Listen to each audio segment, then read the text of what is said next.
ॐ अज्ञानतिमिरान्धस्य ज्ञानञ्जनशलाकया चक्षुरुन्मिलितं येन तस्मै श्रीगुरुवे नमः। हरे कृष्ण। भगवद गीता अध्याय 9 परम गुह्य ज्ञान, top secret knowledge, most confidential knowledge के बारे में हम चर्चा कर रहे हैं और हमारा श्लोक संख्या है 28। शुभाशुभ फलैरेवं मोक्षसे कर्म बंधनै संन्यास संयोग युक्तात्मा विमुक्तो मामुपेष्यसि। इस तरह तुम कर्म के बंधन तथा इसके शुभ अशुभ फलों से मुक्त हो सकोगे। इस संन्यास योग में अपने चित्त को स्थिर करके तुम मुक्त होकर मेरे पास आ सकोगे। तो इसके पिछले श्लोक में भगवान ने बताया था कि आप जो भी करते हैं, जो भी खाते हैं, जो भी दान देते हैं, जो भी तपस्या करते हैं, उसको भगवान को अर्पित करते हुए करो। और इस श्लोक में बताया इस प्रकार, इस तरह तुम कर्म के बंधन से मुक्त हो सकते हो। तो कर्म के दो बंधन यहाँ बताए जा रहे हैं। कर्म के बंधन है शुभ और अशुभ। जब भी हम कोई कार्य करते हैं तो उसका एक अच्छा फल मिलता है या उसका एक बुरा फल मिलता है सांसारिक तौर पर। जैसे कि हमने कुछ दान दिया तो बदले में हमें कहीं पर धन की प्राप्ति होगी, अभी नहीं तो अगले जन्म में। और हमने किसी की चोरी करी तो हमारे को बदले में हमारा धन जाएगा। हाँ, इस प्रकार कर्मों का फल बिल्कुल निश्चित होता है। वो कब मिलेगा ये इतना निश्चित नहीं है, वो कई बातों पे डिपेंड करता है, लेकिन मिलना निश्चित होता है। और हम कई बार चर्चा कर चुके हैं, जैसे कि अच्छे फल बुरे हैं वैसे ही जैसे ही बुरे फल बुरे हैं वैसे ही अच्छे फल भी बुरे हैं, क्योंकि अच्छे फल प्राप्त करने के लिए हमें संसार में बार बार आना पड़ता है। अच्छे फलों के लिए, अमीर बनने के लिए भी आना पड़ेगा, तभी तो अमीर बनाएंगे आपको। और आएंगे तो फिर आप रोग से भी पीड़ित होंगे, मृत्यु से भी पीड़ित होंगे, आदि भौतिक आदि दैविक आध्यात्मिक कलेशों से पीड़ित होंगे। कोई भी धनी व्यक्ति भी संसार में सुखी नहीं है। इसलिए धन प्राप्त करने के लिए भी अगर आना पड़ गया तो भी समस्या है। इसलिए भगवान बता रहे हैं कि यदि तुम मेरे लिए सारा काम करोगे, मेरी चेतना में मेरी प्रसन्नता के लिए अगर कार्य करोगे, तो कर्म का बंधन नहीं लगेगा। कौन से कर्म का? शुभ का भी नहीं और अशुभ का भी नहीं। और यही सबसे इम्पोर्टेंट आर्ट है, कैसे जीवन में जिया जाए कि हम कर्म के बंधन से, रिएक्शन ऑफ द एक्शन, उसमें ना फंसें और उससे निकल जाएं। तो इस तरह से काम करना पड़ेगा, जैसा आपने सुना।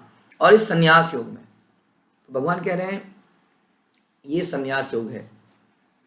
अब कई लोग सुन के एकदम से घबरा जाएंगे कि संन्यास की बात क्यों हो रही है, हाँ हम तो गृहस्थ लोग हैं।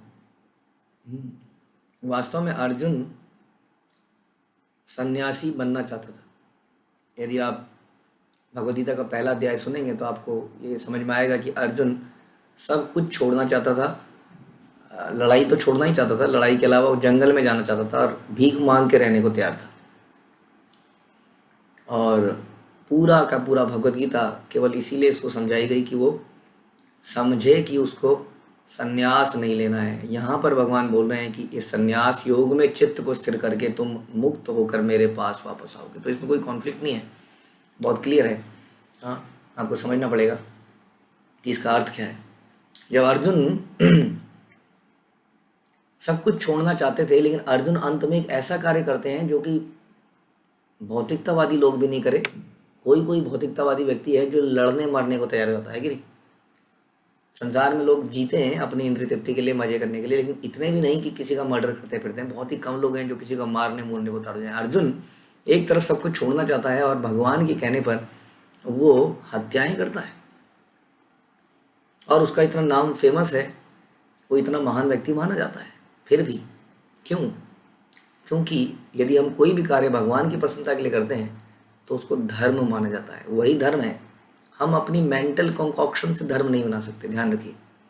कई लोगों ने धर्म का स्थापना, कई ऐसे गुरु आए, प्रभुपाद कहते हैं परपट में, कई ऐसे गुरु आए जो कि कई सारे उन्होंने धार्मिक सिद्धांतों का वो सामने रखा, लेकिन वास्तव में उन सिद्धांतों में भगवान और भगवान की सेवा का महत्व कहीं भी नहीं था। किसी ने अहिंसा के बारे में बहुत ज़्यादा चर्चा करी, अहिंसा अहिंसा अहिंसा अहिंसा अहिंसा।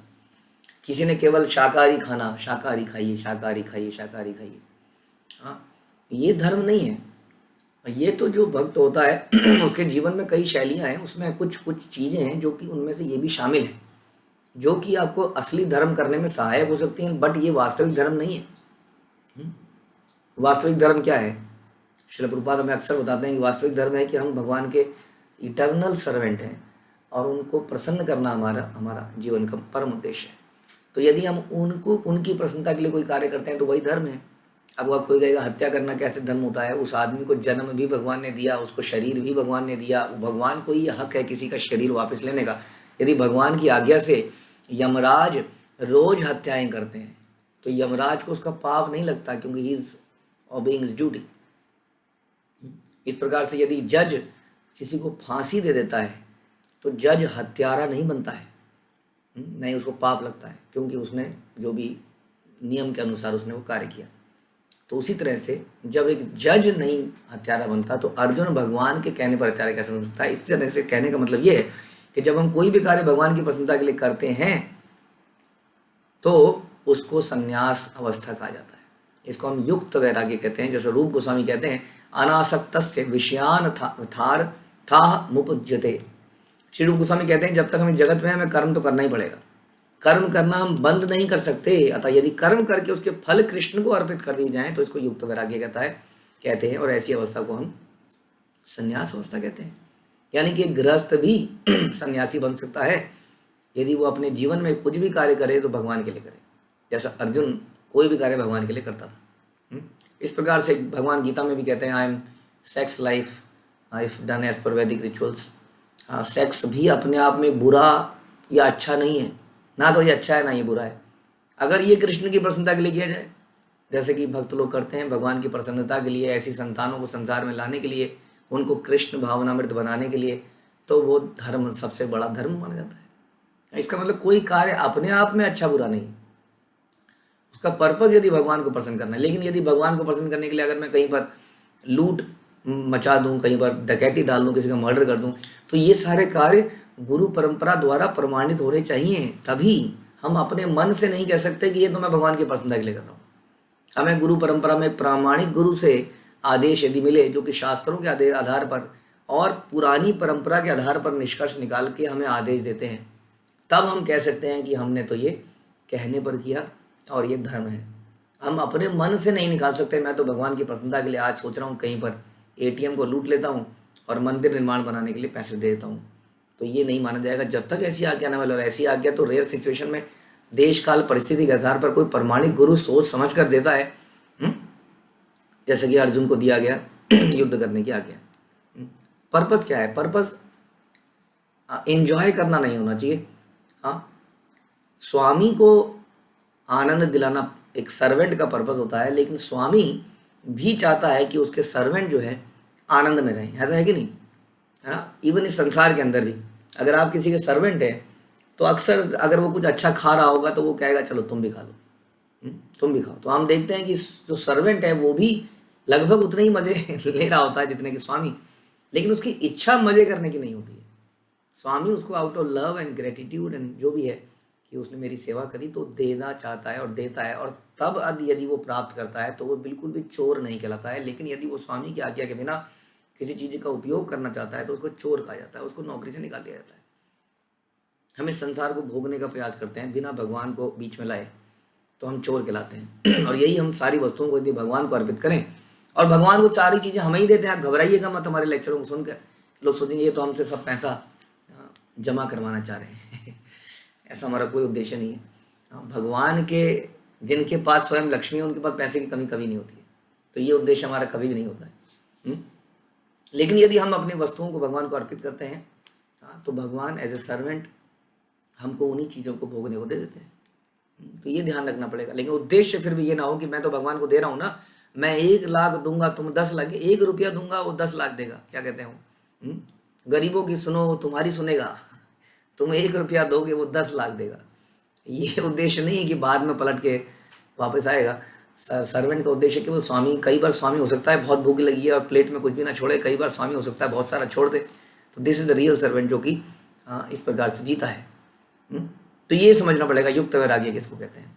सारी वस्तुओं को कृष्ण की प्रसन्नता के लिए यदि हम यूज करते हैं तो हम बंधन से मुक्त हो जाते हैं, क्योंकि इस संसार में हमें रहते हुए कर्म करना ही पड़ता है। जब भी हम कोई भी काम करते हैं तो उसका रिएक्शन जरूर मिलता है, चाहे अच्छा या बुरा, लेकिन इस उसके चक्कर में हमें संसार में आना पड़ता है, क्योंकि हमारा अकाउंट जीरो नहीं हो पाता है। लेकिन जब हम कृष्ण की प्रसन्नता के लिए उनकी आज्ञा के अनुसार, उनकी गुरु परंपरा की आज्ञा के अनुसार कार्य करते हैं, तो हमें हायर टेस्ट भी मिलता है जीवन जीने का। जैसे कृष्ण भक्ति में हमें प्रसाद मिलता है भगवान का, हमें डांसिंग मिलती है कृष्ण के लिए, हमें यात्राएं मिलती हैं कृष्ण के लिए, हमें भक्तों का संग मिलता है जो कि परिवार की तरह रहते हैं। तो ये आनंद तो रहता है, ये हायर टेस्ट कृष्णमय जीवन। और साथ में कर्म का बंधन भी नहीं मिलता। भक्ति सिद्धांत सरस्वती ठाकुर से पहले बहुत ही डिफरेंट कल्चर था। सन्यासी लोगों का डिफरेंट कल्चर था। वो कारों को यूज करना, तो बोला अरे कार को यूज करता है सन्यासी होके। भक्ति सिद्धांत सरस्वती ने बड़ी बड़ी कारों को यूज किया। वृंदावन में गए प्रचार कार्य के लिए, जब भी उन्हें जरूरत पड़ी ट्रैवलिंग की। और शिला प्रभुपाद ने तो पूरे संसार में ट्रैवलिंग करी एरोप्लेन्स में, जबकि सन्यासी को कहते थे नहीं नहीं एरोप्लेन और सन्यासी। हाँ, लेकिन उन्होंने पूरे संसार, लेकिन उद्देश्य एरोप्लेन में घूमना नहीं था, उद्देश्य कारों में घूमना नहीं था, उद्देश्य कृष्ण की सेवा करने था। और कृष्ण की सेवा करते हुए योग क्षेमम वहाम्यम, कृष्ण कहते हैं मेरे भक्त की जो जरूरत है उसको मैं पूरा करता हूँ।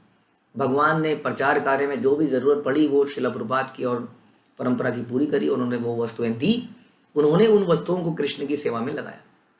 इसको भोगना नहीं कहते, ये हमें समझना पड़ेगा। इस तरीके से हम बिल्कुल कर्म के बंधन से मुक्त रह सकते हैं और कार्य करते हुए भी बंधन से मुक्त रह सकते हैं और भगवान को प्रसन्न कर सकते हैं। ये है असली कार्य कुशलता। तो भगवान इन दोनों श्लोकों में, पिछले और श्लोकों में मिला के यदि आप पढ़ें तो कहने का मतलब ये है कि हम जीवन को इस प्रकार से जिए कि हर वस्तु हम भगवान के लिए करें, भगवान की प्रसन्नता के लिए करें, और भगवान हमें जो भी फल दें, जैसा मैंने बोला कि कभी फल मिलेगा कभी फल नहीं मिलेगा, स्वामी कभी देंगे कभी नहीं देंगे, लेकिन स्वामी हमारी रक्षा जरूर करेंगे, हमारे पालन जरूर करेंगे जब इतने सबका पालन कर रहे हैं। लेकिन कभी कभी हमारे हित के लिए वो किसी चीज़ के लिए मना भी कर सकते हैं। तो सर्वेंट का काम है जी जैसी आपकी इच्छा, आपकी प्रसन्नता मेरी प्रसन्नता। यदि हम इस तरह से जिएंगे तो बड़ा ही दिमाग से, रिएक्शन से, हर चीज़ से मुक्त होकर रहेंगे और एक ज़बरदस्त आनंद मिलेगा जीवन जीने का, जो कि अधिकतर जनता इस आनंद से वंचित है। इसको जी के देखिए, इसमें वास्तव में बहुत आनंद है। हरे कृष्णा। श्रील प्रभुपाद की जय, भगवद गीता की